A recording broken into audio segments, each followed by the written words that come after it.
I got two daughters. Strong business, those two people. They've set a time limit on my life. No, it's really weird. Since I'm a celebrity, a big problem is when I take my children out, I try to give them everything, because I know when I was a kid, I could eat 400 hot dogs, no problem. Just that some old person kept saying, "You're going to get sick." But that's a drag. So if my kids want, I give to them. The only thing I ask them to tell me is when they have to TT. Which is a fantastic problem, especially for me since I'm a celebrity. I wouldn't mind it if I was just a normal, raggedy human being. I wouldn't care if my kids fly. But see, people make a thing of it when you're a celebrity. Hey, look, Bill Cosby's kid did a fry right here in the thing. Yeah, look at this. Take a picture of it. So I don't want to be embarrassed by all that. But my daughters won't tell me when they have to TT. And it's a game with them. They think it's funny. And I take them to the zoo. They drink everything. Anything running, they drink it. And the zoo is really hip. They got something to drink every 5 feet. And my kids are walking with me, and they're going, "We want orange soda, right? We want Pepsi Cola, right? We want Coca-Cola." And they're just walking. And then every time I say, "Do you have to TT?" "No, we for no TT, Dally. No, we no for no TT." "Don't you have to TT?" "No, one orange soda. One regular." And the little bladders get big, hanging out on the side. You can hear them walking. "Do you have the TT?" "No, we for no TT, Daddy. No, we for no TT." And then turn my head 1 second. Houses going downstream, people drowning. And there they are, standing there smiling. "We TT, Daddy."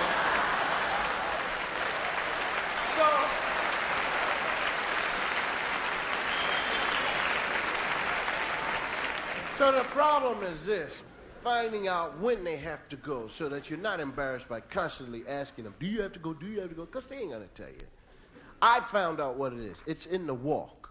Pay attention. In the walk. You dig? If you're walking with your kid and your kid's doing one of these numbers, you're in good shape. You got maybe 2-3 minutes. If your kid's doing one of these numbers and his face is looking like this, you got 30 seconds, that's all. If your kid's walking like this, forget it. The ball game's over, Herman.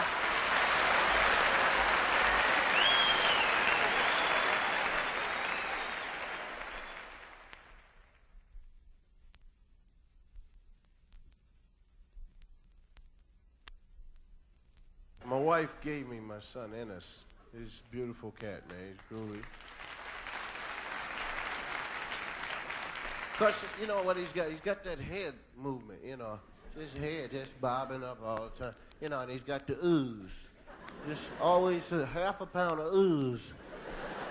Oozing off of him, you know. And I look at him, I say, "This is the guy who's going to inherit all my money, right?" I can see him when he's 17. "Can I have the card, Dad?" Ooze dripping off, you know.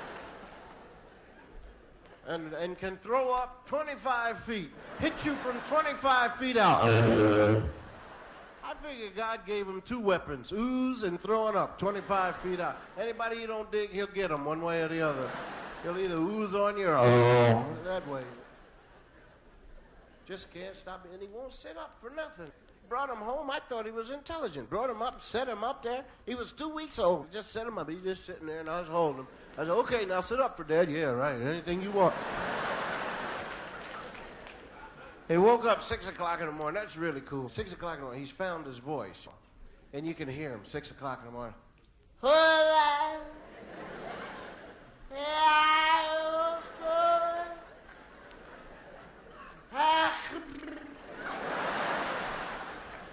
And now he's even looking for it.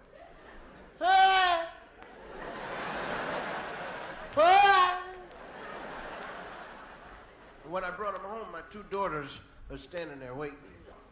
"Could we play with our baby brother?" I said, "No, because I've seen your dolls." You're going to take my son's head, turn it around backwards, leave his arm in the corner and all that stuff.